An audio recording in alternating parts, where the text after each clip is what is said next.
Hello viewers, welcome back to my YouTube channel, English and Literature with Carol.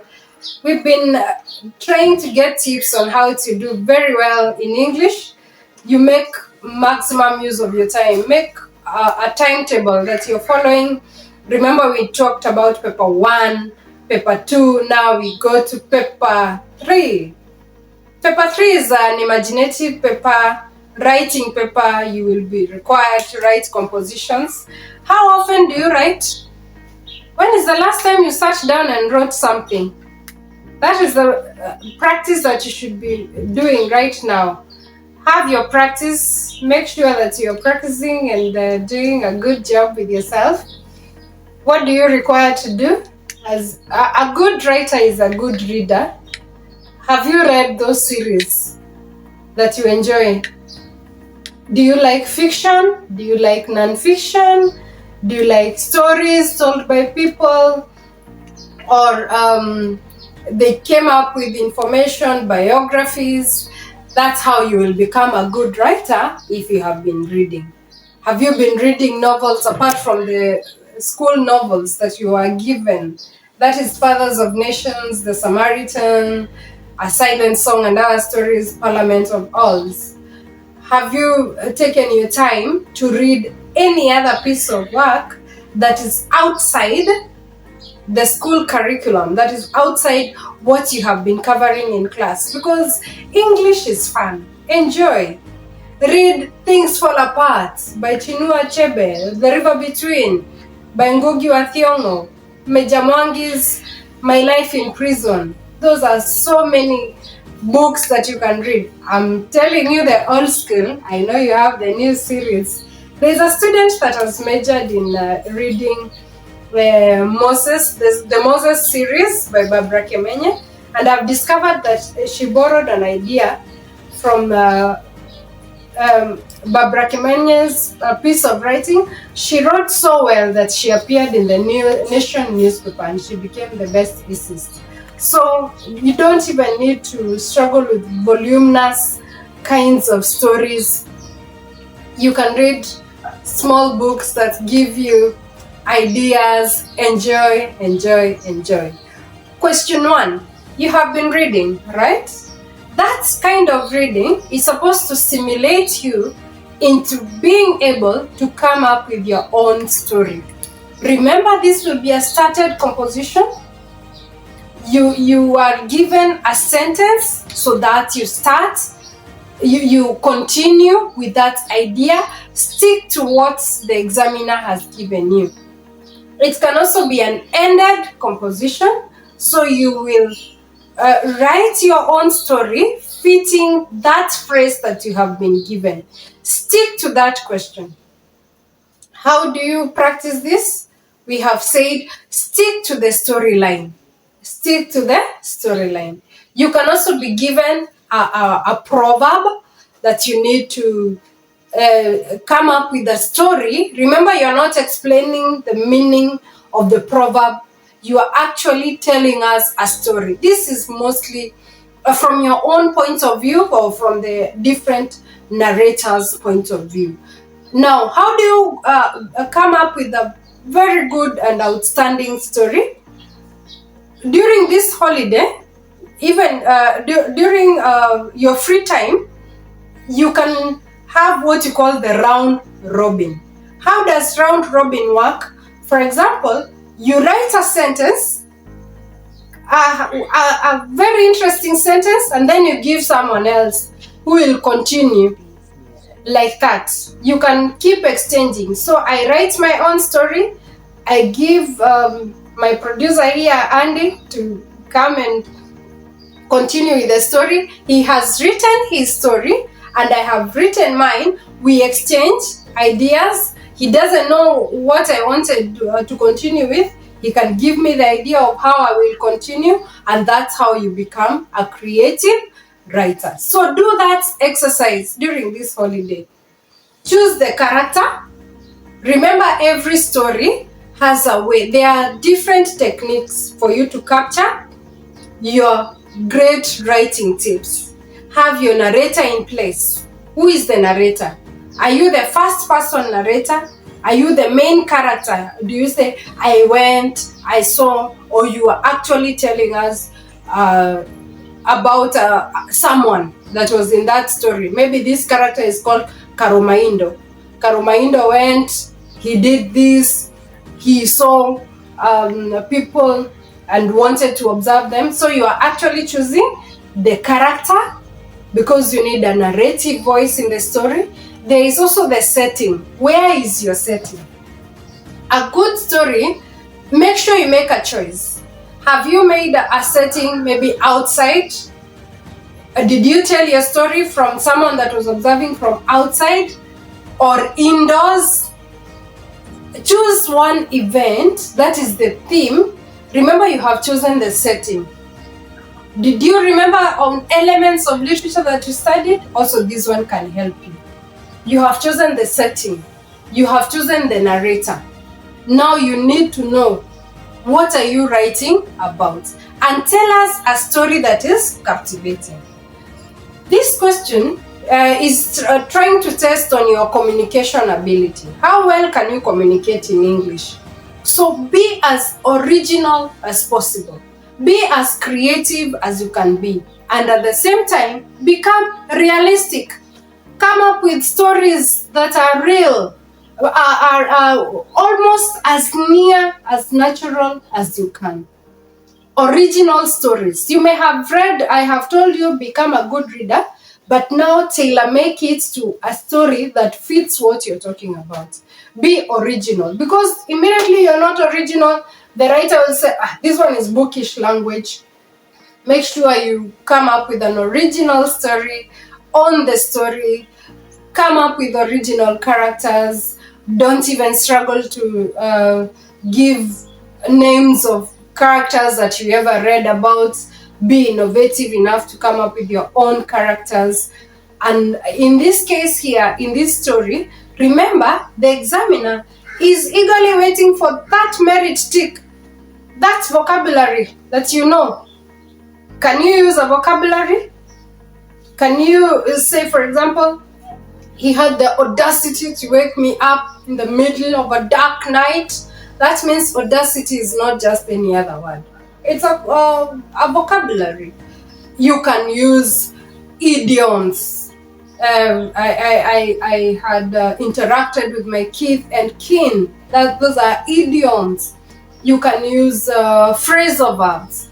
Instead of saying they were always maybe living together, they used to put up. He used to put up with that person. So those are phrasal verbs. You can use, remember, you need to observe economy of words. Don't write and write and write. Just come up with 1.5 pages of your written work. Not so much. If you find yourself having a longer composition, it should be 2 pages. Punctuation is marked in this question. Your communication ability, yes. But remember, you need to have your spellings right. Know how to spell different words. If you're not sure of a spelling, don't keep using that word. Avoid it like plague. Avoid using wrong spellings in your work, because you'll be heavily penalized. These ones are called major errors. If the more fluent you are in coming up with your story, those ones are just treated as slips. You just slipped. Maybe you know. The examiner assumes you knew how to spell that word. You just made a slip of the pen or of the mind. Apart from stories, make sure you know how to have a discussion or an argumentative pieces. I also tested here.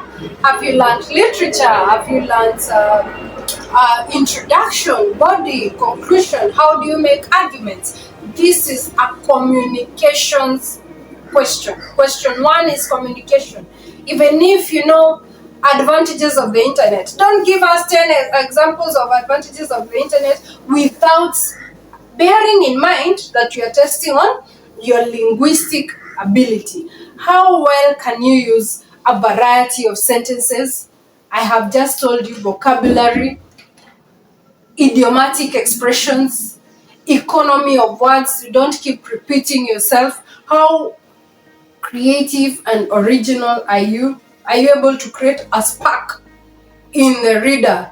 Like if I read your work, can I remember it even tomorrow? Does it keep ringing in my mind? Because you're a great writer, so have as much action as you can. Resolve those conflicts that you have. That will be question 1. Now, let us look at question 2. How do you prepare for question 2? This is a writing paper. You have to be a good writer. How do you become a good writer? By reading. Please keep subscribing to my YouTube channel. We are learning here. We want to continue with question 2. Question 2 is a literature question. Compositions based on the essays that you have been reading, you have been preparing for. Your teacher has spent a lot of time preparing you for this. Question 2 and question 3 have the same kind of approach. So I'll not take a lot of time in question 2 because question 2 and question 3 have the same approach. If you know how to write an essay, you just know how to write an essay. You have read a book, The Samaritan, by John Lara, for example. This one is a compulsory set book. This one is a play. How do you write a good essay? That is compulsory question. How do you write a good essay from this book? I will give you a secret. You must have been practicing how to write essays during this holiday. How many essays have you written during your free time? Are you able to write a few essays? And also post there in the comments and tell me whether you have been reading and which are your favorite essays that you have been doing. How do you know how to write an essay? An essay has an introduction, a body, and conclusion. For example, if you want to have an introduction of this essay, this book can have as many essays as possible, even 1,000 essays from this single book, small as it is. So did you read the book thoroughly? Do you know the themes found in this book? Do you know the characters? For example, I've been looking at it and I can see young, innovative learners who are in this book. Do you know the characters in this book? That is Nicole as a character, Montano. Do you know Mea Mosi or Atunya? Do you know those characters? Because you need to have read this book thoroughly for you to know how to tackle your essay. Now, for example, there is misuse of power. Discuss misuse of power in the play The Samaritan, for example. Now, in that question, remember you have been reading that question there. Remember you have been reading the book. Now, how do you tackle that? You can give us a general introduction. Generally, what are the different instances of corruption? Maybe people are too selfish to get satisfied of the property that they keep acquiring, and they will do anything and hurt others because they want more and more. So they will favor their people and want everything for themselves. And it is true in the play, The Samaritan, that there are different instances of people who have been selfish enough, and characters like Mea Mosi, Ramdai, the judge, all of them have been having that issue. So I have given you a general introduction, or I can be very specific when I want to refer to an introduction. Remember, your introduction should be catchy. Have it in mind that you have been given a question that you should have underlined the keywords for you to do very well in this question. Now, apart from the introduction, you have the body. The body, I have seen students struggling with the body of a paragraph. Why? Of an essay. Why?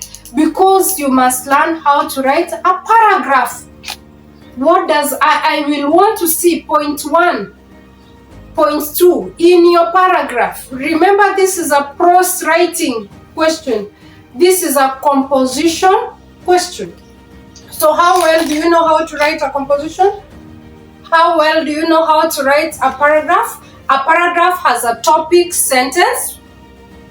A topic sentence that is paying attention to all the details, has weight, that you will give us a topic sentence, and your supporting sentences. Your supporting sentences, if you say, for example, there are instances of corruption, without keeping or always repeating yourself. Did you know that now you will not keep repeating corruption number? You tell us now there's a greedy character who has bought title deeds, and he has given, who has bought many pieces of land, and he has given bribes to the officials in town, that they do not know that actually these pieces of land have been corrupted and have been bought by other members. This is a character that has been selling title deeds even 10 times, the same title deed. So that one now is your topic sentence. Your supporting sentences should be from the book. Have you read that book thoroughly? Do you know a corrupt person? A corrupt person that has gone against the rules. So those are the illustrations that you will give. And remember, in your paragraph, you'll have what you call the clincher. You have your topic sentence, the supporting sentences, and the concluding sentence. Your essay, your paragraph has to have complete ideas. And how many paragraphs are you going to write in this compulsory question? And the optional question, question 3, 6 paragraphs. That means a minimum of 6 paragraphs. The introduction, the body, the introduction is 1 paragraph. The body, those are 4 paragraphs. And the conclusion. And you have to consciously conclude. In conclusion, we see characters that have broken the law, and it is so wrong because they make others suffer. That is the conclusion that you have made. So consciously conclude. Those elements that I have given you, take care of question 2 and question 3. Thank you for being here. I hope you have been learning. I hope this has been a fun lesson. Keep subscribing to my YouTube channel. Thank you. Keep sharing, share this information. Bye.